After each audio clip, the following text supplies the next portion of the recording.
Hello there, good people! Olá, pessoal! Hoje eu gostaria de falar com vocês sobre como aprender inglês. How to learn English. Eu vou dar algumas dicas para todos vocês de como melhorar o seu aprendizado usando essas aulas online do dcenglishonline.com.br. Então, essa introdução eu vou falar sobre aprender a gramática básica. Quando a gente fala em gramática em português, isso já assusta um pouco as pessoas, porque a gramática da língua portuguesa é bem complexa, ao passo que na língua inglesa ela é bem mais simples. Para começo do assunto, seria importante para todos nós entendermos qual o significado de alguns termos usados em gramática. Por exemplo, no português, o substantivo. Substantivo em inglês, na verdade, é noun. N-O-U-N. Noun, na verdade, é nome. Um nome qualquer. O substantivo, então, é uma palavra que dá significado a qualquer coisa, como o quadro, a parede, a mesa, ou mesmo as cadeiras. Pode ser no plural também. Mas o substantivo é só um nome. Veja bem como é simples o inglês. Noun significa substantivo. Muito bem. Pronome em inglês, pronoun, muito parecido, a palavra, a expressão, e os pronomes em português, eu, tu, ele, nós, vós, eles, etc., são também simples para a gente pensar num pronome. O pronome, na verdade, substitui um nome.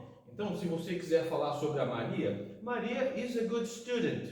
She studies every day. A Maria é uma boa aluna. Ela estuda todo dia. Você já usou Maria na primeira sentença. Quando você for se referir a Maria novamente, em vez de repetir a Maria, você usa ela, um pronome. Muito bem. Existe um pronome em inglês que é o it, que nós não temos no português. O it significa algo, alguma coisa que é singular, uma coisa só. Por exemplo, a cadeira, a mesa, o quadro, que é uma coisa só. Se eu for falar das cadeiras, nós não vamos usar o it, vamos usar o pronome they, que significa eles ou elas. Elas, as cadeiras.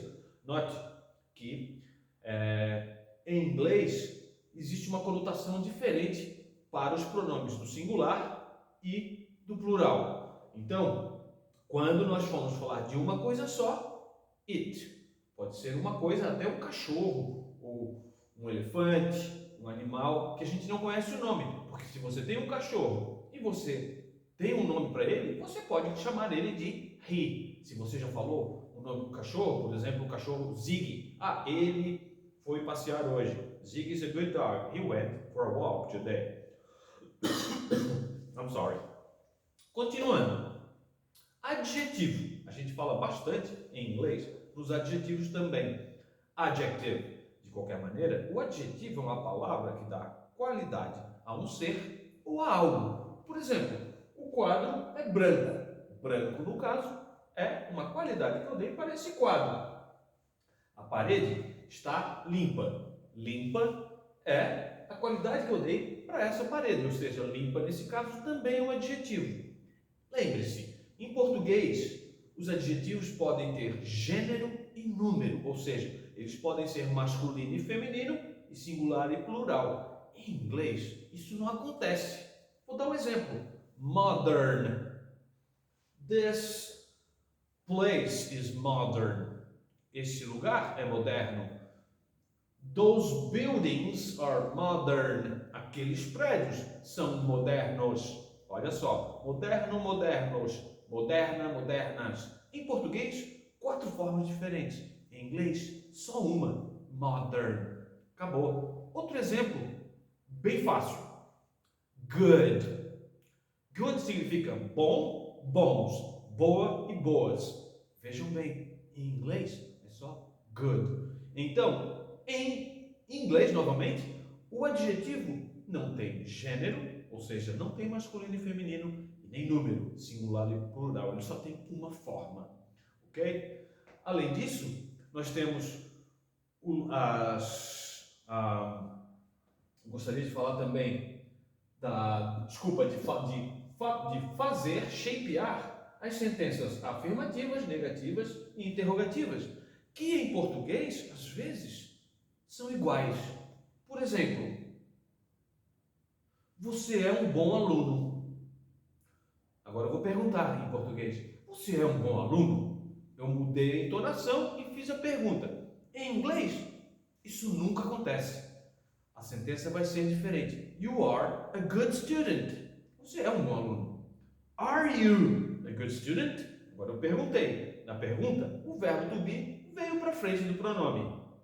Por acaso o verbo to be, que tem 3 formas, am, is e are, ele consegue fazer uma sentença negativa apenas acrescentando o not. He is not a good student. Ou seja, ele não é um bom aluno. Mas quando nós estamos falando de outros verbos que não o verbo to be, você não consegue fazer isso. Você precisa de um verbo auxiliar para criar uma sentença negativa. Ele não mora aqui. He doesn't live here. Eu não posso dizer he not live here. A pessoa até vai entender, mas vai entender também que você está falando inglês de uma forma errada. Portanto, em todos os outros verbos do inglês, você precisa de um verbo auxiliar, que nós também não temos no português, mas em inglês isso é bem simples também. Portanto, para terminar, eu gostaria de dizer que com essas aulas que vocês têm online no quadro, com a explicação sobre a pronúncia, você pode, com as fórmulas que vão vir em todas as aulas, em todos os conteúdos que a gente trabalha, você pode criar as suas próprias sentenças e fazer a prática do inglês no seu quarto, na sala, no escritório, treinando, praticando. E assim você vai aprendendo cada dia um pouquinho mais, ok? Essa é uma dica para todos vocês que querem aprender inglês e a gente precisa entender um pouco o significado dessas palavras da gramática, ok? Fica a dica. Thank you so much.